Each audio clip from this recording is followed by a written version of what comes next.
मेरी नॉलेज में आई है जो मैं आप लोगों के साथ शेयर करना चाहता हूं, जो बच्चों को बहुत इंपॉर्टेंट रहेंगी उनके एग्जाम्स के टाइम में।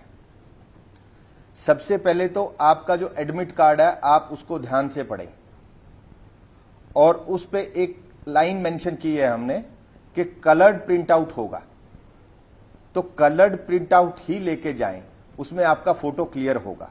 बहुत सारे बच्चे ब्लैक एंड व्हाइट लेके आते हैं, इसलिए हमने इनिशियली एक आपको अलर्ट दिया है एडमिट कार्ड पे ही। एडमिट कार्ड के साथ साथ आप अपना कोई भी आईडी प्रूफ जैसे कि Aadhaar card, driving licence, voter ID, passport और इसके अलावा भी अगर कोई पहचान पत्र है, गवर्नमेंट आईडी प्रूफ है, आप ले जा सकते हैं। आपको समय पे जाना है। आप लोग, मैं आपके साथ वो डेटा भी शेयर करूंगा कि किस डिस्ट्रिक्ट के बच्चे कहां पे जा रहे हैं, तो उस दृष्टि से भी आप ध्यान रखें कि आपको टाइम पे पहुंचना है। टाइम से पहले आप वहां पे जाएं और अपना बायोमेट्रिक और जो एंट्री के जो प्रोसीजर्स हैं वो फॉलो करें। आप कोई भी मोबाइल फोन, कोई भी इलेक्ट्रॉनिक गैजेट्स आप लेके ना जाएं। बहुत सारे बच्चे लेके जाते हैं तो फ्रिक्सिंग टीम जो होती है वो उसको बाहर ही होल्ड कर लेती है, तो आप कोई भी वैल्यूएबल आइटम जो है वो ना लेके जाएं। जैसे ही आपने डाउनलोड किया एडमिट कार्ड के बैक साइड पे कुछ इंस्ट्रक्शंस हैं। मेरा एक्सपीरियंस रहा है बहुत बच्चे उसको बहुत ध्यान से नहीं पढ़ते। मेरा रिक्वेस्ट है आप सबसे कि उसको कम से कम 2 बार तो आप पढ़ें और जो उसमें इंस्ट्रक्शन दी गई हैं उसको फॉलो करें। उससे आपका बहुत फायदा होने वाला है और कमीशन का भी।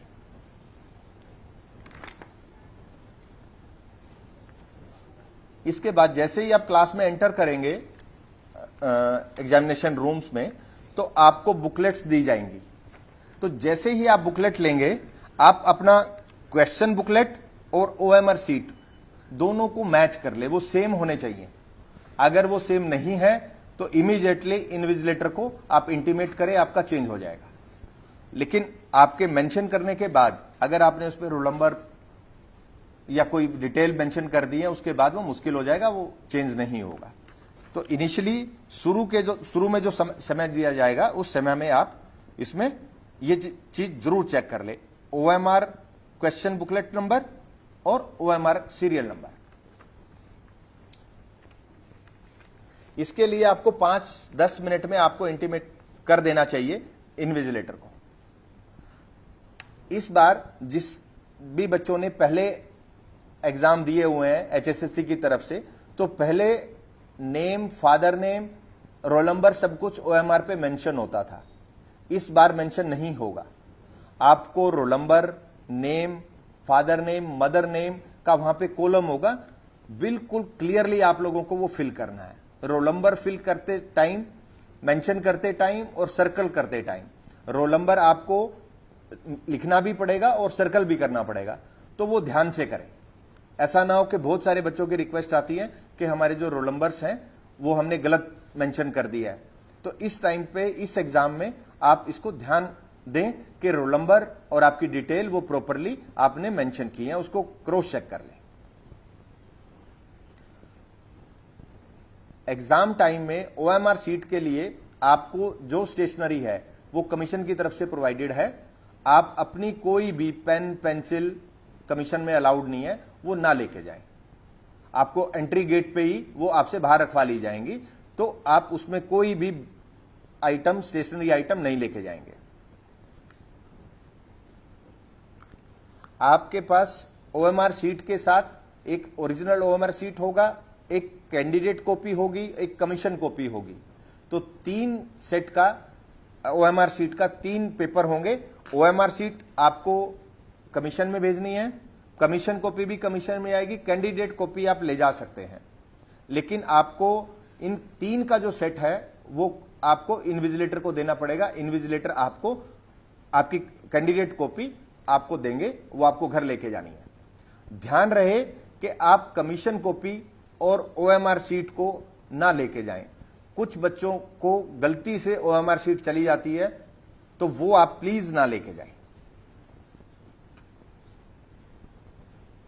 मैं एक आपके साथ एक एक्सपीरियंस आपके साथ शेयर करना चाहता हूं। लास्ट 24,000 का जो हमने रिजल्ट डिक्लेयर किया था, उसमें हमने अप्रोक्सीमेट 250 OMR सीट्स को रिजेक्ट किया था एज पर इंस्ट्रक्शन। आप OMR सीट के इंस्ट्रक्शन देखेंगे और आप एडमिट कार्ड के इंस्ट्रक्शन देखेंगे तो उसमें मेंशन्ड है, आप उस पर स्क्रैच नहीं कर सकते OMR सीट पे और स्मजिंग नहीं कर सकते। तो बहुत बच्चे क्या करते हैं, एक नंबर को ठीक करने के लिए उसको स्क्रैच करना शुरू कर देते हैं, नाखून से भी स्क्रैच कर लेते हैं या पेंसिल से, या पेन से जो कमीशन ने दिया होता है उससे क्या होता है कि उस पर हमें पता लग जाता है, वो स्कैनिंग मशीन में स्कैन नहीं हो पाता प्रॉपरली और एज पर इंस्ट्रक्शन हमें उसको रिजेक्ट करना होता है।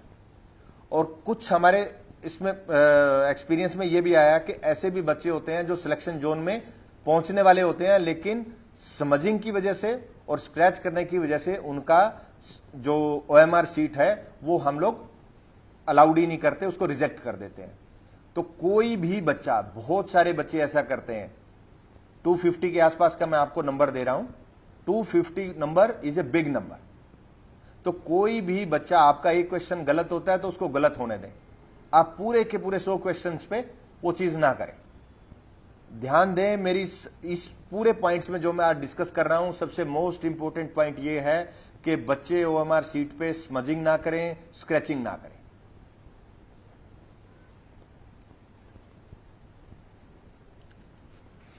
कैंडिडेट कॉपी बच्चे, जैसे कि मैंने आपको बताया, आप ले जा सकते हैं, सिर्फ कैंडिडेट कॉपी लेके जाएं, कमीशन कॉपी और वो चीज ना लेके जाएं। और एक हमने कमीशन ने इस बार नई चीज शेयर की है आप लोगों के साथ। आपको जब भी आप क्लासरूम में जाएंगे और 24 क्वेश्चन बुकलेट का एक बुकलेट आपके पास एक पैकेट आएगा। हमने इंस्ट्रक्शंस में, आपने SOP में भी मेंशन किया है, जो इन्विजिलेटर होंगे वो आपको उसको कि वो सील्ड पैक है या नहीं है वो आपको दिखाएंगे, और अगर वो सील्ड पैक है तो क्लास में से कोई भी 2 बच्चे उसको साइन करेंगे उस पैकेट को। वो अपना नाम, अपना रोल नंबर और अपना मोबाइल नंबर उस पर मेंशन करेंगे। अगर कोई पैकेट अनसील्ड आता है, आप उस पर साइन ना करें, इमीडिएटली हमें बताएं, हम उस पर कार्रवाई करेंगे। मैं आपको श्योरिटी देता हूं कि ऐसा कोई पैकेट आपको नहीं मिलेगा जो अनसील्ड होगा। तो ये स्पेशल लास्ट एग्जाम्स में नहीं था, इस एग्जाम में प्रोविजन किया गया है, तो आप उसको चेक कर लें और इन्विजिलेटर आपसे चेक आपको दिखाएंगे, आपको बिना दिखाए उसको ओपन नहीं करेंगे।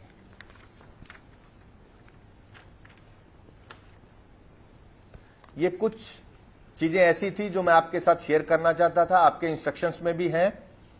तो ये मेरी तरफ से था। जो आपके क्वेरीज आई हैं, मैं उनके जो आपके क्वेश्चंस हैं उनको मैं अभी आपके साथ शेयर करूंगा। बहुत बच्चों ने हमसे पूछा है कि एग्जाम का पैटर्न क्या होगा।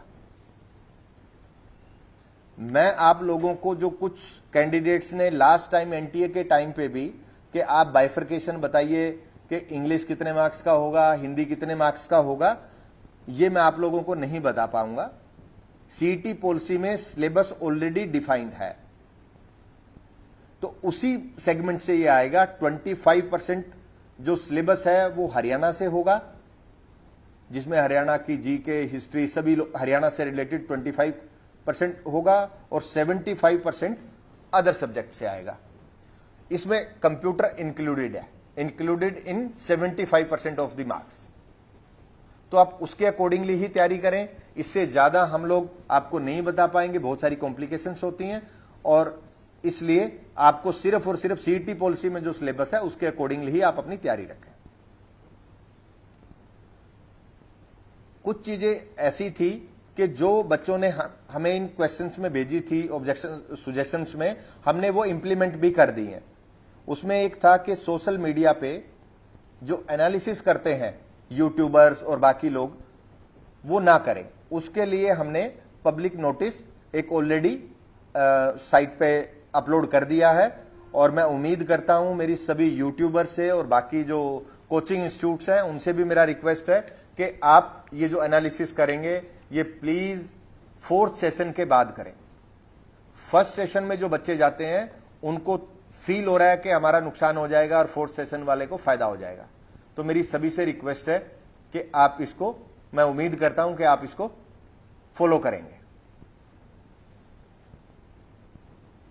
कुछ कैंडिडेट्स ने हमें बोला कि आसपास के जिलों में रोल नंबर एलोकेशन हो। हमने कोशिश की है कि आसपास के जिलों में ही रोल नंबर एलोकेशन किया है, लेकिन सभी का आसपास में पॉसिबल होता ऐसा नहीं था। हमने बहुत सारे पैरामीटर किए, लेकिन सभी का सिर्फ एडजॉइनिंग डिस्ट्रिक्ट में हो ऐसा पॉसिबल नहीं था। उसके रीजन थे, जैसा कि हिसार में सबसे ज्यादा नंबर था, तो वो किसी भी एक डिस्ट्रिक्ट में पॉसिबल ही नहीं था कि हम किसी डिस्ट्रिक्ट में उसको एलोकेशन कर पाए रोल नंबर्स का। कुछ डेटा मैं आपके साथ शेयर कर सकता हूं जो एलोकेशन हुई है, वो हमने किस तरीके से की है। पीडब्ल्यूडी कैंडिडेट्स को हमने with in district he allocate किया है। अप्रोक्सीमेट 15,000 कैंडिडेट्स ऐसे हैं जो डिस्ट्रिक्ट्स में ही एलोकेट हुए हैं, जो पीडब्ल्यूडी कैंडिडेट्स हैं, उनको अपने डिस्ट्रिक्ट से बाहर नहीं जाना। 25 to 50 किलोमीटर में हम लोगों ने तकरीबन 2 लाख के आसपास कैंडिडेट्स ऐसे हैं जो 25 से 50 किलोमीटर के दायरे में अपना एग्जाम देने जाएंगे। इसमें 22% महिलाएं हैं और 24% पुरुष हैं। 50 से 75 किलोमीटर में तकरीबन 2.4 लाख लोगों का एलोकेशन हुआ है। इसी तरह 50 से ज्यादा और 100 से कम में फिर 2 लाख के आसपास लोगों का एलोकेशन हुआ है।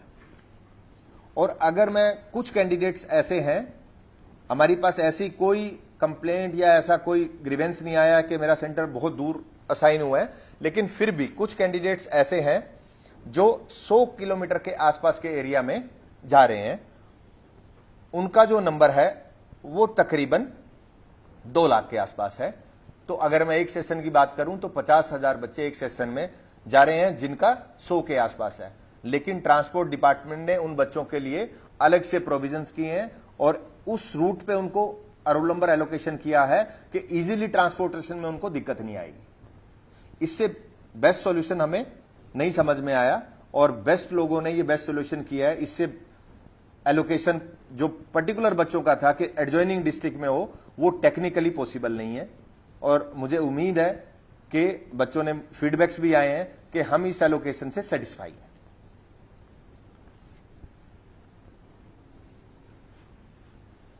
बच्चों ने नॉर्मलाइजेशन के रिगार्डिंग जो रिक्वेस्ट किया था वो हमने गाइडलाइन ऑलरेडी अपलोड कर दी है कमीशन की साइट में। कुछ कैंडिडेट्स का हमारे पे सुझाव है कि परीक्षा शुरू होने से पहले ही सारी फॉर्मेलिटीज कंप्लीट करा ली जाएं। ये बिल्कुल आपके एग्जाम से काफी टाइम पहले ये कंप्लीट हो जाएगा प्रोसेस, जिसमें बायोमेट्रिक का प्रोसेस, फ्रिस्किंग, सभी कुछ कंप्लीट हो जाएगा और आपको टाइम से पहले ही एग्जाम सेंटर में जाना है, एग्जाम क्लासरूम में जाना है। सिलेबस के रिगार्डिंग भी कुछ बार बार बच्चों ने कई बार वो आए हैं, पेपर सिलेबस और एग्जाम पैटर्न के बारे में ऑलरेडी मैं डिस्क्राइब कर चुका हूं। कुछ कैंडिडेट्स का मैं अपने क्वेरी में पहले दे चुका हूं। कुछ कैंडिडेट्स का ये है कि आईडी कार्ड एक आधार कार्ड के अलावा भी अलाउड हो। आप कोई भी गवर्नमेंट आईडी ले जा सकते हैं जिसमें आपकी डिटेल्स हो और आपका फोटो हो, वो सभी अलाउड है। ओएससी, डीएससी, ओबीसी, ईडब्ल्यूएस, इन कैटेगरीज के कैंडिडेट जो हैं उनका करेक्शन पोर्टल के रिगार्डिंग क्वेश्चन था। तो उस करेक्शन पोर्टल के रिगार्डिंग ऑलरेडी एडवोकेट जनरल साहब ने कोर्ट में स्टेटमेंट दिया है। एग्जाम होने के बाद और रिजल्ट डिक्लेरेशन से पहले आप सभी लोगों को मौका दिया जाएगा, आप उसमें अपना जो कैटेगरी है वो चेंज कर सकते हैं। तो इसके लिए आप निश्चिंत रहें कि आपको ऐसा नहीं होगा। बिल्कुल एग्जाम की तैयारी करें, आपको मौका मिलेगा, उस मौके के अकॉर्डिंगली आप अपना वो करें, इस पे आप अपना ध्यान रखें। पीडब्ल्यूडी कैंडिडेट्स के रिगार्डिंग भी काफी क्वेश्चंस हमें रिसीव हुए हैं। पीडब्ल्यूडी कैंडिडेट्स के रिगार्डिंग आपको एक तो मेडिकल सर्टिफिकेट लेके जाना है। आप मेडिकल सर्टिफिकेट लेके जाएंगे अपना, जिसको कि पीडब्ल्यूबीडी सर्टिफिकेट जिसको बोलते हैं, तो आप वो लेके जाएंगे। साथ में आप एडवर्टीजमेंट के अकॉर्डिंगली आपको एक अंडरटेकिंग देना है आपके स्क्राइब को, तो स्क्राइब आप लेके जाएंगे, उसका एक अंडरटेकिंग तैयार करेंगे, और स्क्राइब जो होगा वो इस एग्जाम से उसका जो पासिंग स्टेटस है वो कम होगा। ये 12th लेवल का एग्जाम है, तो मींस आप 10th लेवल के बच्चे को लेके जाएं। हमने उसमें मेंशन भी किया 10th लेवल, इससे ज्यादा ना करें। आपने अंडरटेकिंग दिया, आपके रिजल्ट पे अगर किसी ने कंप्लेंट की और हमारी नॉलेज में आया तो आपका पेपर रद्द हो सकता है, अगर आपका हायर क्वालिफिकेशन का बच्चा आपके साथ बैठेगा। कुछ बच्चों का यह रिक्वेस्ट है कि हमने स्क्राइब में यस किया जबकि हमें स्क्राइब की जरूरत नहीं है, तो आप सेंटर में जाएंगे, सेंटर स्टूडेंट से बात करें, तो इस बात का कोई भी आपको हडल नहीं आएगा कि आप उसमें कोई वो है। आप सेंटर स्टूडेंट में जाएं और आप जाके आप एग्जाम लें। कुछ बच्चे ऐसे हैं जिन्होंने स्क्राइब की डिमांड ही नहीं की, तो वो भी डिमांड कर सकते हैं। आप अपना स्क्राइब लेके जाएं और सेंटर स्टूडेंट को रिक्वेस्ट करें तो आपको एग्जामिनेशन में अलाउ किया जाएगा। आप अपने स्क्राइब के भी सभी डॉक्यूमेंट्स साथ में लेके जाएंगे, और अंडरटेकिंग ये आप ध्यान रखें, मैं आपको दोबारा से फिर रिपीट कर रहा हूं, आपका पीडब्ल्यूडी सर्टिफिकेट, आपकी अंडरटेकिंग, स्क्राइब की अंडरटेकिंग और आपके आईडी प्रूफ और स्क्राइब के आईडी प्रूफ वो लेके जाएं। एग्जाम से एक दिन पहले ही ये सारी चीजें करके आप अपने जो भी आपका बैग और एनवल्प जो भी है आप उसको उसमें रखें। कुछ बच्चों का बस सर्विस को लेके रिक्वेस्ट था, जो आप सबकी नॉलेज में है कि वो कंप्लीट हो चुका है। ट्रांसपोर्ट डिपार्टमेंट इसमें काम कर रहा है, जो बहुत अच्छे से मेरी ट्रांसपोर्ट डिपार्टमेंट से डे टू डे वर्किंग पे डेली बात होती है, बहुत अच्छे से वो लोग कर रहे हैं। और आपको सेंटर पे भी, बस स्टैंड पे भी आपको हेल्प डेस्क मिलेगा, सभी लोग उसमें लगे हुए हैं, और आपको सेंटर टू सेंटर आपको सारी फैसिलिटी मिलेंगी। आप लोकल बस स्टैंड पे आएंगे, उस लोकल बस स्टैंड से आपको स्कूल के लिए भी बस सर्विसेज अवेलेबल है, तो आप ऑनलाइन उस पे जाके भी बुकिंग कर सकते हैं। ट्रांसपोर्ट की इंस्ट्रक्शंस आप देखते रहें।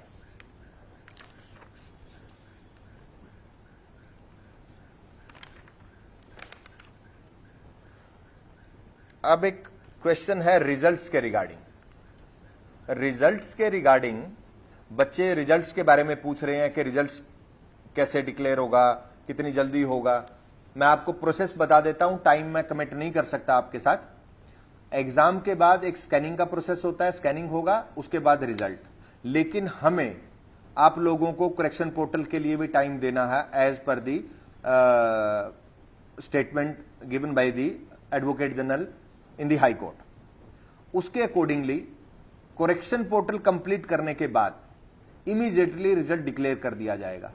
तो आप सब बच्चों से ये रिक्वेस्ट है कि जब भी करेक्शन पोर्टल हो उसको एक्सटेंशन के लेके रिक्वेस्ट ना करें, और गिवन टाइम में ही आप उसको कंप्लीट कर दें। गिवन टाइम में कंप्लीट करेंगे तो रिजल्ट जल्दी डिक्लेयर कर पाएंगे। इसके अलावा जिन बच्चों की आइडेंटिटी में इशू है, हमें कुछ बच्चों पे उनकी आइडेंटिटी पे लग रहा है कि इनके फोटो ठीक नहीं है, इनके फॉर्म्स ठीक नहीं है, तो उन सारे बच्चों का भी हम लोग आइडेंटिटी प्रूव करने के लिए आप लोगों को बोलेंगे एग्जाम करने के बाद। जिन बच्चों पे हमें शक होगा आइडेंटिटी के रिगार्डिंग, उनको कमीशन में आने के बाद कमेटी के सामने पेश होना पड़ेगा और वो आइडेंटिटी प्रूव करना पड़ेगा कि मेरा ही फॉर्म है और मैंने ही एग्जाम दिया है। तो इसमें जो प्रोसेस होगा वो भी एग्जाम के बाद ही, आइडेंटिटी प्रूव करने के बाद भी हम रिजल्ट के लिए परस्यू करेंगे। कुछ बच्चों को के क्वेश्चन थे जो गूगल फॉर्म में तो नहीं आए हैं, लेकिन अदरवाइज कुछ बच्चों ने मुझे टेक्स्ट किए हैं मेरे मोबाइल नंबर पे कि हमने 2 फॉर्म फिल किए हैं। जिन बच्चों ने 2 फॉर्म फिल किए हैं ओल्ड सीईटी से और न्यू सीईटी नंबर से, हम उनको टाइम देंगे करेक्शन पोर्टल के टाइम पे, वो अपने दोनों रजिस्ट्रेशन नंबर को मर्ज कर लें और उसके रिगार्डिंग ही फिर आगे फर्दर जो प्रोसीडिंग होगी उसके रिगार्डिंग ही चलेगी। कुछ बच्चों की क्वेरीज ये आई हैं जो रूटीन में मेरे से मिलने भी आते हैं कि सर इस नए सीईटी होने के बाद क्या मेरा पुराना सीईटी का जो स्कोर है वो खत्म हो जाएगा? बिल्कुल खत्म नहीं होगा। Date of result of the last CET, आप वो ध्यान रखें, 3 साल के लिए वैलिड है और वो आपकी सीईटी पॉलिसी में ही मेंशन्ड है, तो आप उसको देख सकते हैं, 3 साल के लिए वैलिड है। आप date of declaration of the result CET 2022 को देखें तो वो बच्चे भी नेक्स्ट एडवर्टीजमेंट में वो कर पाएंगे, एलिजिबल होंगे। कुछ क्वेरीज, आज जो कमेंट्स वगैरह आए हैं, मैं कोशिश करूंगा कि कुछ कमेंट्स भी मैं कर पाऊं आप लोगों के कंसिडर।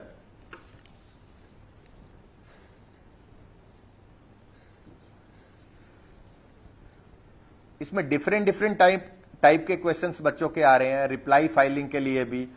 तो मुझे लगता है कि सीटी पे हमें बात करनी चाहिए, और जिनके भी किसी भी केस से रिप्लाई के रिगार्डिंग या अदरवाइज इश्यूज हैं तो हम बाद में डिस्कस कर लें, और 27 के बाद अगर किसी का रिप्लाई पेंडिंग है तो हम रिप्लाई भी उसका फाइल कर देंगे। 24 ग्रुप के रिप्लाई के रिगार्डिंग रिक्वेस्ट है, स्टेनो स्किल टेस्ट जल्दी करवाने के बारे में रिक्वेस्ट है। सीईटी के बाद हम लोग ये सारी चीजें करेंगे। 10th और आईटी वालों का ग्रुप सी एग्जाम में क्या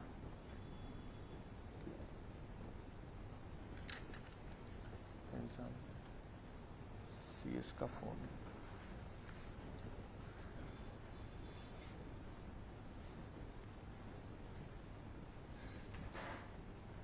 सीएस का फोन है।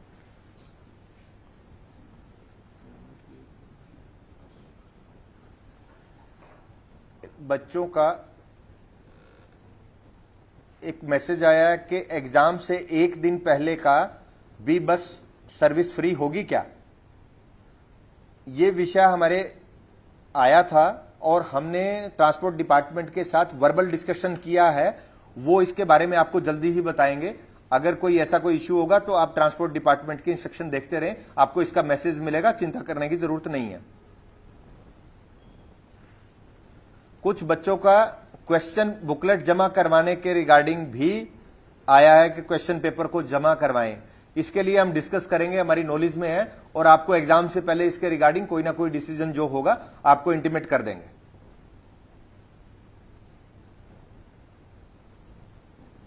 और एनालिसिस के लिए ऑलरेडी हम अपलोड कर पाए हैं। इसके अलावा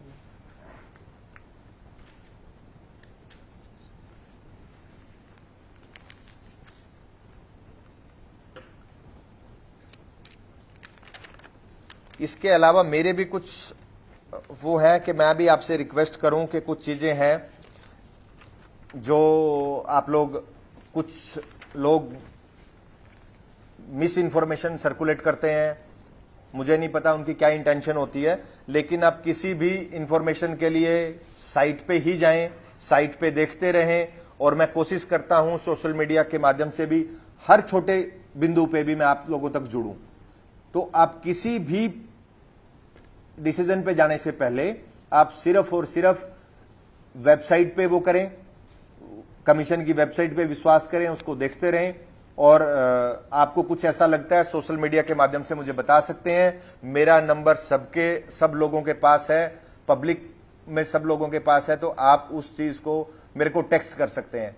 आप प्लीज मुझे फोन ना करें, लेकिन जो भी बच्चा टेक्स्ट करता है मैं उसको जरूर पढ़ता हूं। व्हाट्सएप मेरे नंबर पे अवेलेबल नहीं है, तो आप उस पे कर सकते हैं, और किसी भी उसके बहकावे में ना आए। कोई भी आपको बोले कि रिजल्ट के रिगार्डिंग कि मैं आपको पास करवा सकता हूं और मेरा कोई ऐसा लिंक है एचएसएससी में या कहीं बाहर है, तो आप हमें इमीडिएटली बताएं। और उन बच्चों का भी बहुत बहुत थैंक्स जिन्होंने मुझे बहुत ही इंफॉर्मेशन भेजी है। मेरे पास ऐसे ऐसे बच्चों के फोटो भी भेजे हैं और उनके लोकेशन भी भेजे हैं कि जो ये बच्चे हैं ये ऐसी बात कर रहे हैं। हमने वो सारी इंफॉर्मेशन पुलिस डिपार्टमेंट के साथ शेयर कर दी है। पुलिस डिपार्टमेंट के अकॉर्डिंगली जो भी वो होगा उस पर कार्रवाई करेंगे, और ऐसी कोई भी इंफॉर्मेशन आ पाए, मैं आपको विश्वास दिलाता हूं कि 100% ट्रांसपेरेंसी के साथ ये एग्जाम होगा। लेकिन मुझे आप लोगों के साथ की बहुत जरूरत है। अगर आप लोग हमारा साथ नहीं देंगे तो हम लोग इसको इस तरीके से नहीं कर पाएंगे। ये बहुत बड़ा एग्जाम है हमारी स्टेट के अकॉर्डिंगली और कमीशन के अकॉर्डिंगली। बहुत बड़ा एग्जाम है, बच्चों के साथ की बहुत जरूरत है। आप हमें ऐसे ही हमारा साथ देते रहिए और हम भी आपको ऐसे ही रिक्रूटमेंट करते रहेंगे आप लोगों के लिए, और हमारा हौसला भी बढ़ता है। आप किसी भी बहकावे में आके कोई ऐसा डिसीजन ना लें जिससे हमारे देश पे, प्रदेश पे कोई ऐसा इंपैक्ट आता है। किसी भी टाइम पे मैं आप लोगों के लिए 24/7 अवेलेबल हूं। आप मुझे टेक्स्ट करें, कमीशन में आके मिलें, कभी भी आके कर सकते हैं। हमें इस कमीशन के लिए, हमारी स्टेट के लिए बहुत बड़े बड़े काम करने हैं, लेकिन तभी कर पाएंगे जब आप लोग साथ होंगे। आप कमीशन की वर्किंग को भी समझिए। हर चीज कमीशन के करने के लिए पॉसिबल नहीं है। हम जो पॉसिबल होगा, जो लीगली पॉसिबल है, वो करेंगे आप लोगों के लिए, लेकिन आप लोगों को हमारा साथ देना पड़ेगा। क्या सीईटी में हर साल होगा? एक क्वेश्चन आया है कि क्या सीईटी हर साल होगा?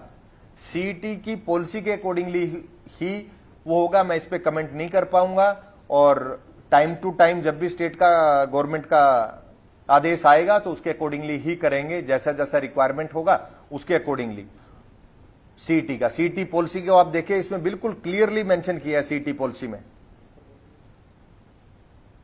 कुछ बच्चों की क्वेरी ये है कि मेरा नाम गलत हो गया है, तो आपको करेक्शन का टाइम देंगे, उस करेक्शन टाइम में आप उसको ठीक करा लें। कुछ बच्चों के सिग्नेचर और फोटो का भी इशू है। फोटो की जगह सिग्नेचर है और सिग्नेचर की जगह फोटो है, तो उसके लिए आप अपने आईडी प्रूफ लेके जाएं सेंटर पे, और वहां पे जो सेंटर सुप्रीडेंट है और एचएसएससी रिप्रेजेंटेटिव है उनसे बात करें, वो आपको अलो करेंगे। कोई स्पेशल प्रोविजन होगा तो वो कमीशन हेडक्वार्टर में कांटेक्ट करेंगे, लेकिन आप सभी का एग्जाम होगा।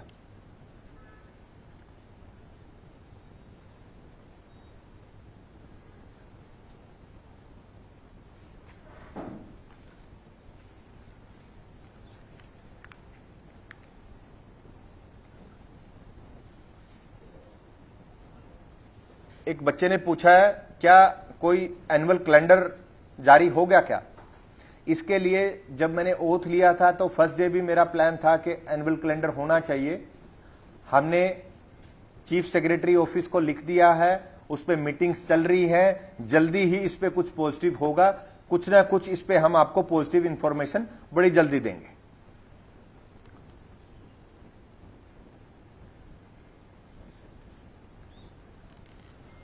एक क्वेरी आई है कि जो बच्चे जॉब लग गए हैं और उनका सीईटी स्कोर वैलिड होगा क्या?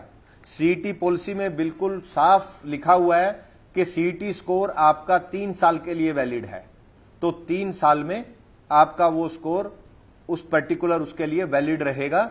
जॉब लग गए हैं तो सीईटी पॉलिसी के अकॉर्डिंगली, सीईटी पॉलिसी में इसके रिगार्डिंग अमेंडमेंट के बाद कुछ चेंज है। एक जॉब का जो कॉन्सेप्ट था उसमें 90 डेज का दिया है कि आप 90 डेज में जॉब ज्वाइन भी क्विट करना चाहते हैं तो कर सकते हैं, लेकिन आपका स्कोर वैलिड है 3 साल के लिए। 3 साल के बाद आपका फिर नया सीईटी जो होगा, जो उसमें डिफरेंस आएगा तो उसके अकॉर्डिंगली वो करेंगे।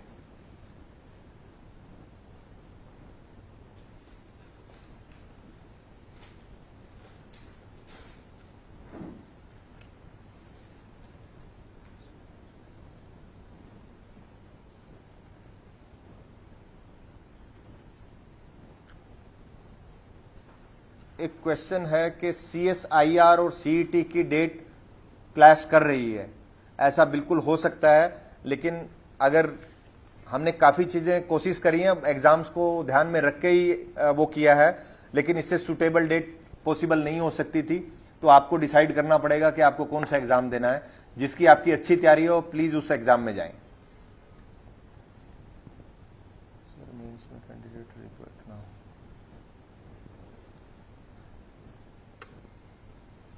एक बच्चे ने सवाल पूछा है कि सर मेंस में कैंडिडेट रिपीट ना हो।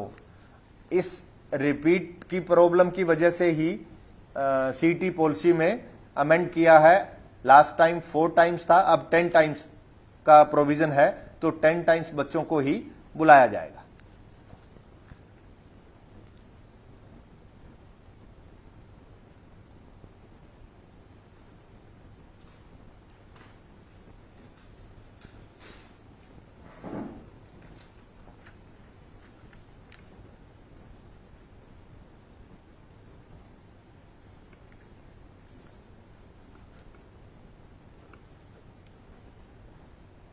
एक क्वेश्चन पूछा है, जनरल कैंडिडेट को प्री और मेंस दोनों की मेरिट क्वालिफाई करनी होगी? सभी कैंडिडेट्स के लिए, ये सिर्फ जनरल के लिए नहीं है, दोनों के लिए है। आपको सेकंड एग्जाम, और अगर आप दोनों का सेम, अगर कोई कैंडिडेट सेकंड एग्जाम में सेम मार्क्स ले लेता है तो आपका सीईटी का स्कोर देखा जाएगा, उसके अकॉर्डिंगली ही एलोकेशन होगा। और एक बच्चे का क्वेश्चन आया है क्वालिफाइंग मार्क्स क्या है, तो जनरल कैटेगरी के लिए क्वालिफाइंग मार्क्स है 50 और रिजर्व कैटेगरी के लिए है 40।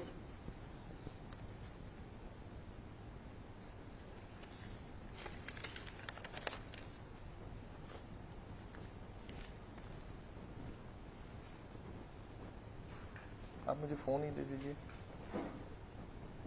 जो रिमार्क्स आ रहे हैं मैं उसी से।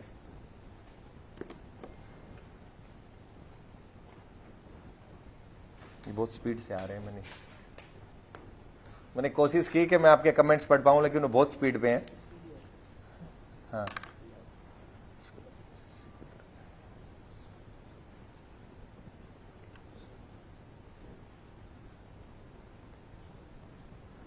एक बच्चे का सजेशन आया है कि स्कोर कार्ड एसएससी की तरह जारी हो, जिससे बच्चों को नॉर्मलाइजेशन के बाद नॉर्मलाइजेशन के फॉर्मूले का पता हो। ये मुझे डिस्कस करना पड़ेगा, मुझे नहीं है, लेकिन अगर ऐसा कुछ होगा तो हम इसको कर सकते हैं, इसमें कोई प्रॉब्लम नहीं है। मैं इसको डिस्कस करूंगा और आपको सोशल मीडिया पे इसका अपडेट दूंगा। राइट नाउ मेरे पास इसका कोई आंसर नहीं है, लेकिन मैं इसको स्टडी करके आप लोगों को जवाब दूंगा। ये रख लिया जाए।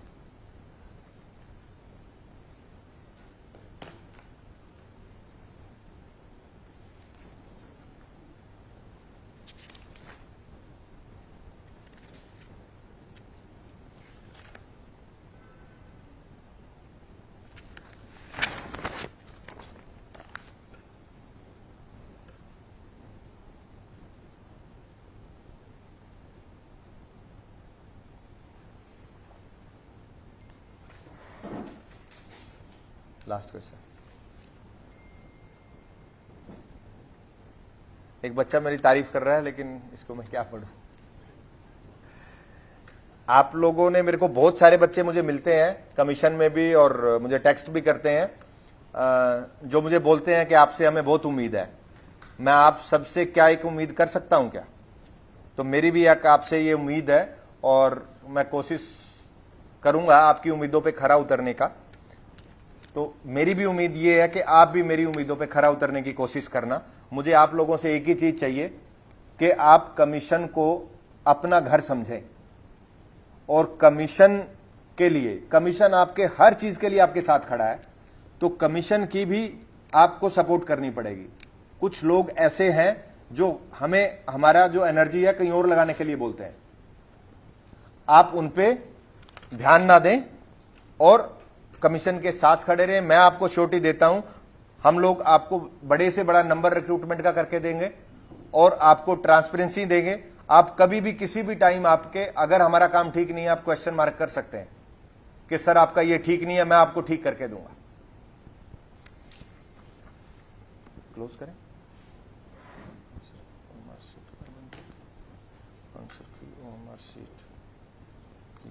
कार्बन कॉपी में एक बच्चे ने वो किया, आंसर की और कार्बन कॉपी मिले। आपको कैंडिडेट कॉपी मिलेगी, वो कार्बन कॉपी ही होती है और वो आप घर लेके जा सकते हैं और उसको सेव करके रखें।